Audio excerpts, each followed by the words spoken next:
చూడండి ఇక్కడ మనకు కనిపిస్తుంది dam proof, Asian paint dam proof అండి కంప్లీట్గా. చూడండి అక్కడ డాబాల ఫోటోలు కూడా కనిపిస్తున్నాయి మేడలు, దానిపైన వైట్ పెయింట్ వేయాలన్నమాట. సో ఇదే ఆ వైట్ పెయింట్. సో సున్నానికి దీనికి తేడా ఏంటి? ఫస్ట్ పాయింట్, సున్నానికి దీనికి తేడా ఏంటి చెప్పనా? సున్నము ప్రతి ఇయర్ మార్చుకోవాలి, ఇది ప్రతి 5 ఇయర్స్కి మార్చుకోవాలి. ఓకేనా? మెయిన్ ఇంపార్టెంట్ ఏంటి, సున్నం అయితే మీరు కంపల్సరీగా ప్రతి ఇయర్ మార్చుకోవాలి, ఎందుకంటే వర్షానికి పోతుంది.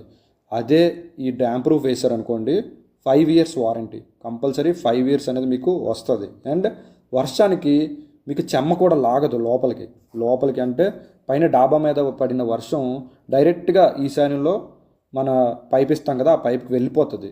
ఓకే, సో ఇలాంటి మంచి అంటే ప్రాఫిట్స్ అనేవి దీంట్లో ఉన్నాయండి. చూసారు కదా, ఇప్పుడు మనం వాటర్ కొంచెం ఒక 5 లీటర్స్కి ఒక 2 లీటర్స్ వాటర్ అయితే కలుపుతున్నాం మేము. కలిపేసి మొత్తం ఎంత వస్తుందో చూద్దాం. ఏరియా